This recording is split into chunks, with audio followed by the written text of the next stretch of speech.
Pinaspasarakan na lang. Paspasarak lang diyan na lang. Hanam mo nga tinakamuan natin Diyos kiti sa salita. Hindi ito tauray ni Ama, yung pagkana ngayon Diyos kiti salita.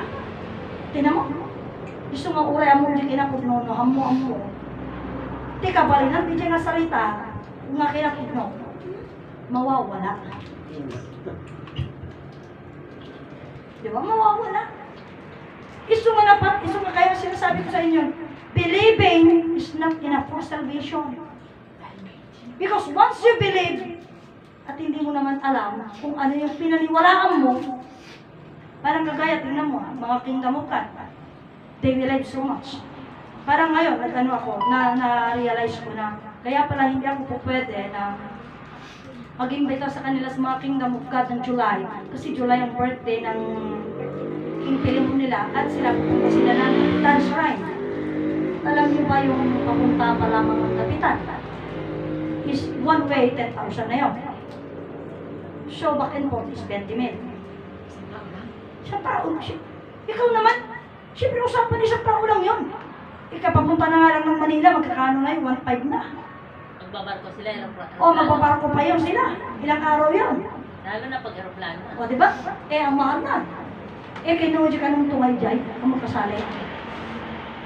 Ikaw, baby, papapunta ka doon. At ang ano pa doon, alam nga pupunta ka doon, wala ka man lang pasalubong. Siyempre, bili kang pasalubong mo.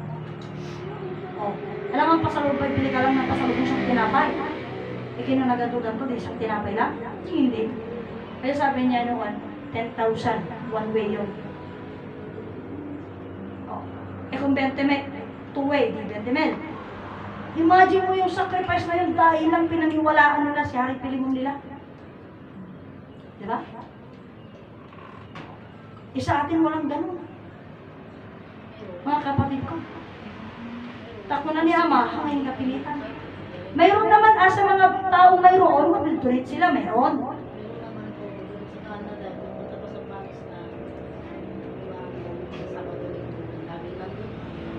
Kung ganon, mga kapatid ko. So anyway, kaya nga, sino ang the hope of the world na son and daughter of man, yung nakaalam, nakaturuan, yung isang Diyos lang ito. Ngayon, pag sinabi mong nakaalam, hindi alam na kasi natin, ano? Okay na ba yun? Hindi pa. Kasi kung na naman ni Ama, ang bawat salita ay may kahulugan. At ang bawat kahulugan ay mayroong kapaliwanagan. Ano ang kapaliwanagan ng isang Diyos? 3 personas lang itagagad. At yung kahulugan. Ano mayroon pa? Your connection sa isang Diyos lang ito pa yan. Anong connection natin? Diba? We should know the connection. Kamusta kung kilalanin natin? Mga kapatid ko, ano yung connection natin sa Kanya? Ano yung connection natin sa isang Diyos? Mga kapatid ko, kaya nasabi nga, usapan lang ngayon, sinanalangin ka, Ama namin nasa langit, our Father who art in heaven. Bakit ka? Paano mo mapatunayan na ama mo siya? Diba? At paano niya mapapatunayan na anak ka din niya? Ganun yun. Kasi kung kaya mong patunayan na anak ka niya, then you know also the reason or the way kung paano naging anak ka niya. Ngunit kung hindi mo alam kung paano mo siya naging ama, niya ko na mamunak ang buka. Kaya ngayon sinasabi ko, mamunak ang buka. Kinamamam ang mo isunod yan, nakamam. Diba? Yun, mamunak ang buka. Kaya nasa mo isunod, nakamamamaw. Ganun. Ngam na ibaga tayo manuhantay ang amoy sunan na tayo mo tamamaw. Kaya mo sa wun, yata mo lahang amo ti Diyos. Kaya manakabalit sunan. Manakabalit ni sunan. Kasanuhan ng uliyay. Isugarong na ulay di sarita na kunana. Martiniano, kawanan ti Diyos na kita. Sinarita na diyan. Kinapilan diyan na sa o. Martiniano, kawanan ti Diyos na kita. Pero sino nag-isip sa kanila na Ibagang maawanan di Diyos iti tao, ibagang maiti Diyos is iti biyag. Apay awan na question. Apay awan ng damag, apay kasano nga nagbaling ka siya ma. Repeat lang nila yung salita. Na walang kapaliwanagan. Why? Because none of them actually nag-isip doon sa salita. Isugay ko na ni Ama, at dengag, puro bungag. Dinangag na yung mulag dito, ilinwar kita. So, basta pinapasama. Ito tama, ipalawang. Apay nga awanon iti Diyos iti tao. Awanon iti Diyos iti tao, kaawam mo't panakaamuna. Iti biyag na, nga mangbibiyag kang pagbibiyagan na. Hanaman amo ti talo persona sa pagbibiyagan na. Iso nga kuna ni Ama, mangmangang kahamo mo kabali ng pandangan mo. Umang angas ka mo kabali ng pinagang-angas mo. Agbibiyag ka mo kabali ng pinagbibiyag mo. Aggaraw ka mo kabalinan, di pa naggaraw mo. Puro pagpasulan laong tinaramid mo kaging galinayanan ka. Tati saritam, aramid mo, garaw mo, hamo mo kabalinan. Apay hantay ang mo kabalinan. Kapsa, pinatad di siya sarita. Apay manangka, yung tamapising ka. Diba? Nuhuntay ang muno apay nga mangmangan tayo. Mangmangan tayo, kaputihan tayo ang upan na kamo kabalinan na. Mangmangan tayo, tantay ang mga Diyos. Nga, mayroon yung salita. Hamo na si kami diya talaga, nirabraman tayo na rin. Nung makiramraman tayo na rin. Ganun. So, ganun nga yung mga bagay na kunyayari na yan. Apay nga, at bibiyag tayo. At bibiyag tayo, tatati Diyos naman bibiyag ka tayo. Oh, agaraw tayo. Agar-garaw tayo. May taday di Diyos. Nga magpapagaraw ka na tayo. Nga manya tayo tayo Diyos, nga ka na tayo. So, ito tibiyag tayo. We never know. So, being, awan to, dati Diyos nga magpagaraw ka niya tayo. Magpibiyag ka niya tayo. Anyang magdita nga Diyos. Kada tayo. Sino tayo magdita nga Diyos?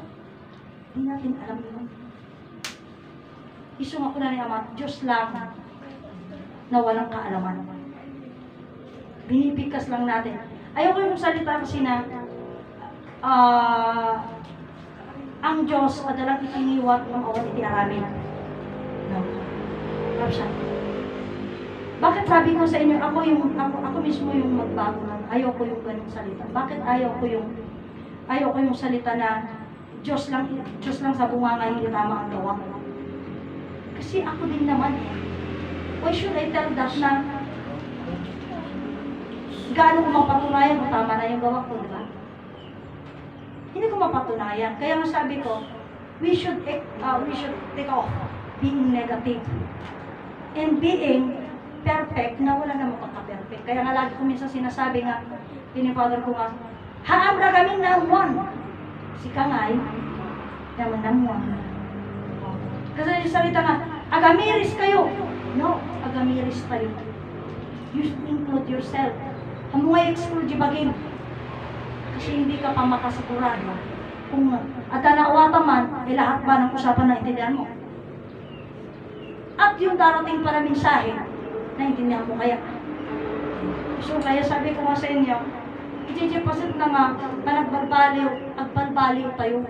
Hindi yung salita, agbalbaliw kayo, timading ugali no? Why na, nakabaliw na ba ako ng madi o nakaikat na ba ako ng madi ng ugali? That's why sabi ko, we always include ourselves. Kaya di dyan ragragsak, at datay nagragragsak, hanggang sa dalat. Hanggang sa dalat. Uri da tayo. Hanggang sa Napalalo na rigat yun. Ngam ijaya punto ka, iti napalalo arigat ko una na. Pero ako kasi hindi na napalalo arigat. Arigat. Oh, iti napalalo arigat. Pwede promise na ito yan. O ganun yung, kaya nga sabi ko.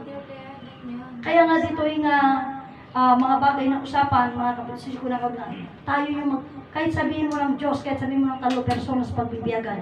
Parang nga ganyan. Wala naman tayong ibang magiging usapan eh. Parang ako. especially ako, pagpunta ko ng promise, ang usapan ko lang doon, isang Diyos lang ito pala. Yun na yung usapan. No? Kaya nga sabi ko, wala yung sinasabi nga kay Sister Stella.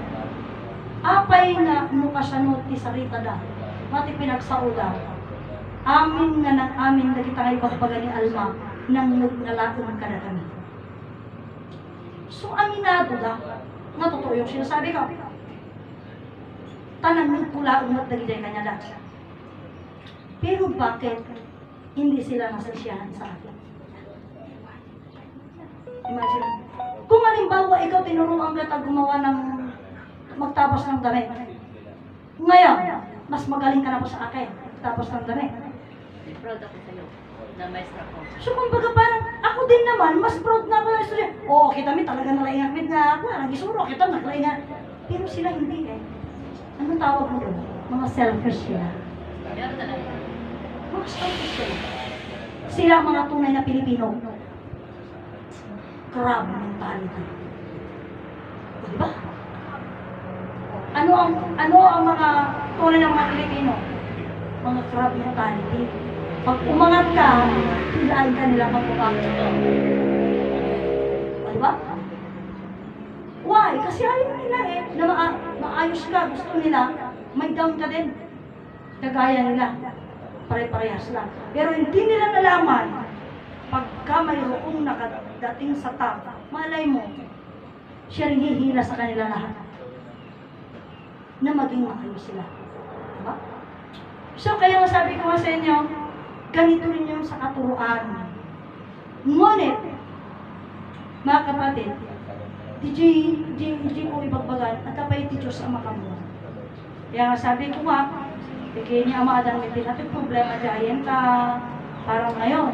Kaya nga sabi ko, ito nga niya talore ko noon, ito magtip ka di ayuda, aduda, magpipig ka, ito ang biti kaya tayong, timit kaya tayong, di ayuda kanya na. Kasi ayuda nga ito tayo kanya, dahan damit makita, nga ayuda. Kaya nga sabi ko nga sa inyo, a gift is not always a formal gift na maibigay mo na karap siya. Paano kung ang gift mo is good health? Diba? Hindi naka-check yun. Hindi nakabalot yun. Mga kapatid ko. Kaya, ang daming forma ang regalo. Ngayon, kung hindi mo ito, hamo na siputan dahil ang regalo kung ka, hamo, inawat mo nga hamo. Kagaya nito, sige ko nagkaroon din. Iti sursuro ni Ama na kantidad. No? Na kantidad. Ibig sabihin nun, napakahalaga. Kit imbaga tayo nga iti sursuro. May mesa nga Diyos langit nagadan, perlas diamanti bulawan. Kaya nga sabi ko, doon ko na-realize na, ibig sabihin nun, nung tumanggap ako ng mga mensahe ni Ama, nung nagsango kami ni Ama, nagsalita kami ni Ama, He cast all the golds unto me. Maraming ginto na binigay siya sa akin. Pero nung panahon na kami nag-uusap, hindi ko alam ng mga usapan na yan, mga balito kagitan. Pero buti na lamang, the true gold will never fade. Kaya hanggang ngayon, unti-unti I realize, I receive a lot of gold. Kaya mga tinyaman. And what are those gold? Hindi forma na kwintas o balitok na nyaman, but forma. Iti forma na napapatag ang mensahe. So, nang runa, nilikunadan, pudno. Kabsat perlas diamanti bulawan, iso ti panunod pusok yung bagi. Imagine mo yun. Iso di jay perlas diamanti bulawan, iso di jay panunod pusok yung bagi tayo mitang di jay. Taji bagi tayo, alitok. Iti puso tayo. Iso dito ti diamante. Inya ti perlas, itong kalmay sa katagan, ti panunod. Namidyo ko na ipod mo perlas ng silanganan, iso tilawag ka. At dahil iti kinalawag, iti kapanunutan tayo, ibig sabihin, perlas na pag-isip. Kaya di nga perlas, kaputa perlas, brilliant mind pa yun. Kaya nga iso di ko nakaroon din, ipinangawag tayo nito, hindi man formal ang yawan, tanda ka pa nito, pamisal tayo yung parawan. Dito yung susuro. Kapsat. Ano din istoryaan na agimat ng yawat niya sa wana. No delikado lang ang lakay. Tumaray ka. O, diba? Imagine mo yun. O, no delikado lang. Tumaray ka na kay nga kung ibantay mo tabagin. O, di nakasarbang timaray. Pimanaw dyan. Ng mga timaray, nag-arupong ka. Siyempre, baka mapagtulungan. Iso nga, DJ, we never know yung halaga ng salita until naramdaman natin or until nandun tayo sa oras ng kagipitan. Andun sa punto na pasapol nga ada kanya kayo ka. Ay, when magana aja kasto hindi. Hindi man managip tayo. Mamon tayo, di ba? Mawatan tayo. Kaya po, dito po sa atin, kailangan natin intindihin matindi si Jesus, aji salita. At ang pinakamatindi pa nito, hindi pa nakaamu tayo gamin, pa nakaawa tayo dito ng sorsuro. So dito yung malakpudan tayo rita ang pinagranipak ti pala. Apay. Kasi ano muna tama na? Diba? Kung tama, kung mali, tapos na. Mali na, pasensya ka, mali ako. Kung adupay lang sa nanogram-ram. Siya. Pero ang pinakamahirap doon, humini lang.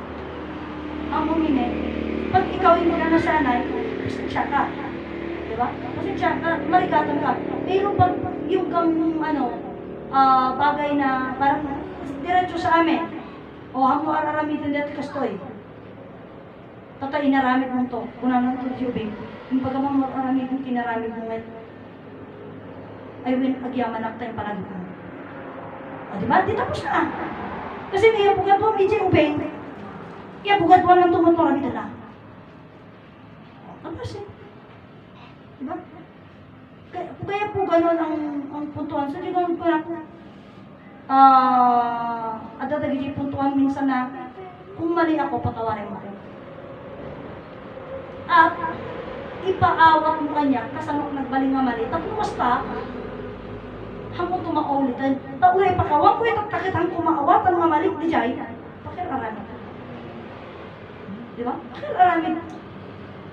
Apay nga pakiraramid. Siyempre mo bit nawatan Isudya ko na nga, pakawan.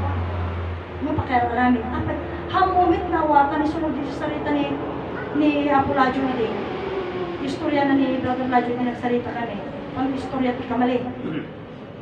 Tatakunana. Iti ka maestro ti karpintero. Lapis. When? Ay totally ang kumot nawatan aja yung baga na Talaga lapis. Lapis. Dati pinako. Ngayon hindi na arami. Mali. Kada mo misto ko ng lapis. Apay. Namin nagyugyog. Di dorm. Mali. Imbaga ni ama, siyempre ni ama to the rescue. Na nangaramit ni pamaraan. Tatlo may salba. At may ayos. Nagtampo. DJ nga mistro, nagsintir. Ano maawat ng mali isa na? Pimanaw. Imatayo rin mo, tipanis. Tata, hindi ka na jayan, tawan tinaglabas. Siguro, hindi natin alam, tawan tinaglabas na kung sublisyon na. Pero, yung nga saritan, kurekin ni Mr. William Tobias na kuna na hindi. Pati sarita, DJ nga inaramid naman. Inaramid na. Ama, pakawanan na. Kumunti ko na ni ama. Dahil ito nga basol, no saan nga may pakawan, hindi nagbasulam, hanto pulos mapakawan. Papay na minsan mo hindi basol mo. So, DJ mutlaong, DJ dorm, awang mati formal nga mapakawanan na katanag kamali ako ang kasle. Parang, siguro di ko na, nung mo aklunan nga basol mo, at nga di pakawan mo, awan ti pakawan mo.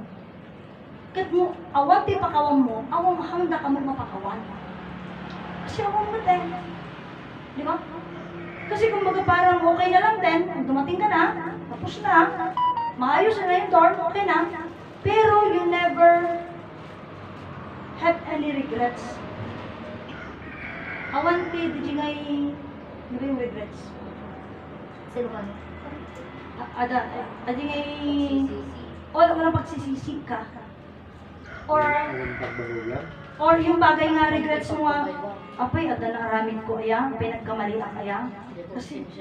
Kasi wala kang formal na sasabihin, ayaw niya, mali. Alam, hindi ko lang kaya yung lagi kong kinukwento, kasi yun naman yung pinakatotoo, no? Parang dito sa atin, iti kabinta, nagsangot, kuan, galban. At ayaw, mismo ni Brother John, yung diretso lang sinanguna. Nabayagak kami ng nga nag-aramid ti balay. Alangan nga tiktikin pa, pipukpukang pa, nga mali. Hinamin na. Nabayagak kami ng nag-aramid ti balay. Di syempre, nagkaroon din di solusyon. Solusyonan, di ba? Ganun yun. Kasi dapat sinango mo na eh. Pero kung nga mo sinango, hanggang hamos ang mundo na saritaan. Ay, kaya tulad na sabi sa mga, mali mo, kinaramid na kastoy. Kasi, at saka, ang mumit kaya nga sa buwan na, ito nung oras sa sarita dahil, sumampat ka, sa sardang dahil mo inamin na, hamo nga, lukatan, dinayin ka mo't mamali. Diba? Dinayin ka eh. Ganun yun. So, kaya nga di ko nakarutan. Iti mahalaga, tanggapon tayo, di ko nanangod naman. Ano na, clone? No, adi pang aklon. Aklonan, di mali. Aklon tayo di mali. Eh kung hindi natin atay aklonan, tayo nasa mo ni pakawan mo. Ito ni pakawan mo, hindi ka naman ang patungo ang pakawan. Tawo min aklonan. Kaya nga sinasabi ko sa inyo, parang kagaya kay Amadan, hantay yung dumawat ti parol ni Amadan, tama ka nagbaso. Hantay dumawat ti parol. Apay, wenta awang magbasol na. Tadi panangtarong na kanya na, awang ibasol na. Apay kumadawatan tayo parol. Antay gumawang tayo parol. Dikit din. Masapol nga mahiring. Tapno maamuan tayo na. Palabasin natin yung katotohanan, hindi tayo hihingi ng kapatawaran sa nagkasakasalanan niya. Kasi sabi nilang may kasalanan siya, hindi tayo hihingi ng patawad nila. Kasi lahat ng hirap sa mundo, iba nga na kayo di rason. No.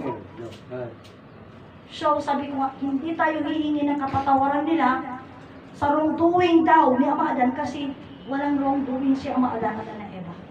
Mga kapatid, wala silang wrongdoing. So, ano kailangan? Mga kapatid ko, kailangan na mabista ulit. Kilalanin. Kasalong din yung pasti mabista, kikilalanin natin si Ama Adan at si Ina Eva. At dito natin marirealize, ano why naman kilalanin natin na tunay wala silang kasalanan. Why? Kasi nga imagine mo, Diyos naging tao. Diyos naging tao. At yung isang nilikha ng Diyos naging tao. 100% God pagkakasala. Mga kapatid ko, the Almighty One ay the Almighty God and the Mighty One. Wait, may Imagine mo, the Almighty God and the Mighty One, sino ka para husgahan mo at sabihin mo nakasala sila? So, Kasala siya. mga kapatid ko, nagkasala siya, so ibig sabihin,